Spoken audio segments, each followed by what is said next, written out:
নমস্কার বন্ধুরা, নবদিগন্ত চ্যানেলের পক্ষ থেকে আপনাদের সকলকে জানাই স্বাগতম। তো বন্ধুরা, এখন আমি আপনাদের সাথে যে আপডেটটি শেয়ার করতে চলেছি সেটি হচ্ছে আজকে সকালেই আপনাদের ভিডিও দিয়ে বলেছিলাম যে আজকে কলকাতা হাইকোর্টে কিন্তু বেশ কিছু নট ইনক্লুডেড ক্যান্ডিডেটদের ভাগ্য খুলতে চলেছে। তো এই মামলার কিন্তু আজকে জাজমেন্ট চলে এসেছে বিচারপতি অনিরুদ্ধ রয় স্যারের বেঞ্চের। এই মামলায় আজকে 3 ঘন্টা টানা শুনানির পর কি বিষয় উঠে আসলো, নট ইনক্লুডরা আদৌ চাকরি পাবে কিনা, সমস্ত কিছু আপনাদের সাথে এই ভিডিওতে আলোচনা করব। তবে তার আগে বলে রাখি, যারা প্রথমবার চ্যানেলটি দেখছেন আপনারা অবশ্যই চ্যানেলটিকে সাবস্ক্রাইব করে নেবেন এই ধরনের আপডেট সবার আগে সবার প্রথমে পাওয়ার জন্য। তো চলুন তাহলে আমরা এবার আজকের এই আপডেটটা বিস্তারিত প্রথম থেকে শেষ পর্যন্ত দেখে নিই। তো বন্ধুরা, আজকে সকালে আপনাদেরকে ভিডিও দিয়েছিলাম যে যার WPA নাম্বার 1056/2023 যে মামলাটি দায়ের করেছিল অচিন্ত ধারা মেন পিটিশনার এবং তার গ্রুপ, যেটি মূলত একতা মঞ্চ থেকে মামলাটি করা হয়েছিল, যেখানে 1000-এর ওপর পিটিশনার অর্থাৎ 1050 জন পিটিশনার নিয়ে কিন্তু যে মামলাটি দায়ের করা হয়েছিল, এই মামলা করা হয়েছিল প্রাইমারি বোর্ডের বিরুদ্ধে, যার অ্যাডভোকেট অন রেকর্ড ছিলেন দিব্যেন্দু চ্যাটার্জি স্যার। তো আজকে এই মামলাটি কলকাতা হাইকোর্টে একটি কিন্তু ভালো জায়গায় ছিল, কিন্তু এই মামলা নিয়ে ভালো আর্গুমেন্ট করেছিলেন দিব্যেন্দুবাবু, কিন্তু তারপরেও মামলাটিকে কিন্তু শেষমেশ পিটিশনারদের হাতছাড়া হতে হলো। তো কি হয়েছিল সমস্ত কিছুই আপনাদের সাথে আলোচনা করব।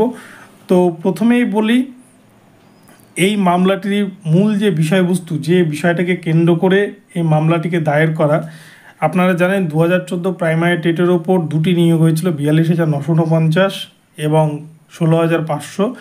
তো সেক্ষেত্রে 42,949-এ কিন্তু 90 না পেয়ে কোনো ক্যান্ডিডেট জেনারেলে ঢুকতে পারেনি, এই বিষয়টা ক্লিয়ার। কিন্তু অপরপক্ষে আমরা দেখতে পাই যে 90 না পেয়ে 16,500-তে যারা জেনারেল ক্যাটাগরি ছাড়া সংরক্ষিত প্রার্থী হয়ে পাশ করেছিলেন, অর্থাৎ SC ST OBC ক্যান্ডিডেটরা যারা 83 থেকে 90-এর মধ্যে পাশ করেছিলেন, এরকম ক্যান্ডিডেটরা দেখা গিয়েছে যে 90 না পেয়েও তারা কিন্তু অনেক ক্যান্ডিডেট তারা 16,500-তে জেনারেলের মধ্যে অন্তর্ভুক্ত হয়ে চাকরি পেয়েছেন।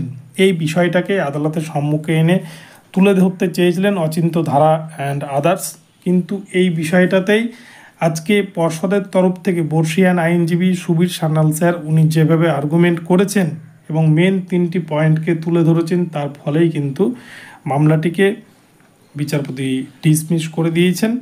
তো মেন 3টি যে পয়েন্ট ছিল সেই পয়েন্ট হচ্ছে প্যানেল এক্সপায়ার। আপনারা জানেন 3929 যে মামলা হয়েছিল, সেই 3929 মামলাতে সুপ্রিম কোর্ট থেকে কিন্তু একটা বিষয় উঠে এসেছে, যেটি হচ্ছে যে প্যানেল এক্সপায়ার্ড হয়ে যাওয়ার পরে 3929 মামলা দায়ের করেছিল, তাই এই মামলা পিটিশনারদের হাতছাড়া হয়ে যাবে, এই মামলায় পিটিশনাররা চাকরি পাবে না। এবং এখানেও কিন্তু এই একটি পয়েন্ট সুবীর সান্যাল তিনি তুলে ধরেন বিচারপতিদের কাছে। এবং দ্বিতীয় যে পয়েন্ট তিনি তুলে ধরেন সেটা হচ্ছে দেবেশ শর্মা, যিনি রাজস্থানের বিএড প্রার্থী, যিনি মেন পিটিশনার ছিলেন বিএড ভার্সেস ডিএলএড মামলার। সে দেবেশ শর্মা যে বিএড ইন সার্ভিস টিচারদের জন্য যে সুপ্রিম কোর্টের কাছে যে রক্ষা কবচ চেয়েছিলেন, সেই রক্ষা কবচটিকে তিনি তুলে ধরেন, অর্থাৎ যারা চাকরি পেয়ে গিয়েছে তাদেরকে যাতে কোনো মর্মেই তাদেরকে যেন টাচ না করা হয়, এই একটি পয়েন্ট।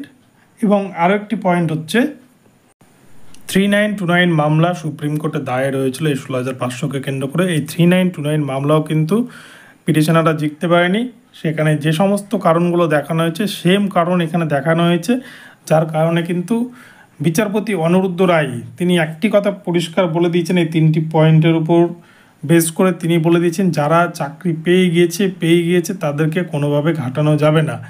তবে এখানটাতে কিন্তু যা দুর্নীতি হয়েছে সেই দুর্নীতিকে কিন্তু কোথাও যেন আবারও আজকে প্রশ্রয় দিল কলকাতা হাইকোর্ট, এমনটাই কিন্তু মনে হচ্ছে। তবে যতগুলো বেঞ্চে শুনানি হচ্ছে কলকাতা হাইকোর্টের, যেমন রাজাশেখর মান্তা স্যারের বেঞ্চ, অনিরুদ্ধ রায়ের বেঞ্চ, কোথাও তপব্রত চক্রবর্তী স্যারের বেঞ্চ, কোথাও অনারেবল জাস্টিস প্রসেনজিৎ বিশ্বাস এবং আরিস্টানন্দ স্যারের বেঞ্চ, অমৃতা সিনহা ম্যামের বেঞ্চ, সব বিচারপতিদের কিন্তু বিচারপতির ধরন আলাদা রকম দেখা যাচ্ছে। কেননা কোনো বিচারপতি অন্যায়কে প্রশ্রয় না দিয়ে পুরো প্যানেলটাকে বাতিল করার প্রসঙ্গ তুলে আনছেন, আবার কোনো বিচারপতি কিন্তু এমনটাও মন্তব্য করছেন যে কোনো জায়গাতে যারা চাকরি পেয়ে গেছে তাদেরকে কিন্তু ঘাটানো যাবে না। তো অ্যাকচুয়াল কি হচ্ছে বিষয়টা সেটাই কিন্তু একটা প্রশ্নচিহ্নর মধ্যে চলে আসছে। তো যাই হোক, এটা 16,500 যারা ইন সার্ভিস টিচার রয়েছেন তাদের জন্য কিছুটা হলো স্বস্তির খবর। তাদের কিন্তু কারোরই কোনো সমস্যা হচ্ছে না, এবং যারা নট ইনক্লুডেড ক্যান্ডিডেট ছিল তাদের কিন্তু চাকরি পাওয়ার সমস্ত রকমের আশা শেষ। কেননা সুপ্রিম কোর্টের সেই রায়কে মান্যতা দিয়ে আজকে কিন্তু কলকাতা হাইকোর্টের বিচারপতি অনিরুদ্ধ রায় স্যার তিনি পরিষ্কার জানিয়ে দিয়েছেন, এই মামলায় কোনো বিএড ক্যান্ডিডেট যারা চাকরি পেয়ে গিয়েছে, নতুন করে কোনো বিএড ক্যান্ডিডেট 16,500 তার চাকরি পাবে না। তাই এই যে 1,050 জনের দায়ের করা এই মামলাটি আজকেই কিন্তু পুরোপুরি ডিসমিস করে দিলেন বিচারপতি স্যার।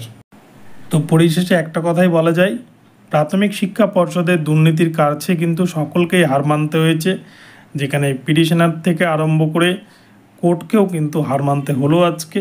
তো যাই হোক বন্ধুরা, আপনাদের ভিডিওটি যদি ভালো লাগে অবশ্যই চ্যানেলটিকে সাবস্ক্রাইব করে দেবেন, আর এই ধরনের আপডেট প্রতিনিয়ত পেতে আমার চ্যানেলটিকে ফলো করতে থাকুন। ধন্যবাদ সকলকে, সকলে ভালো থাকবেন। পরবর্তীতে আবার নতুন আপডেট নিয়ে আসবো, দেখা হচ্ছে পরবর্তী ভিডিওতে। ধন্যবাদ।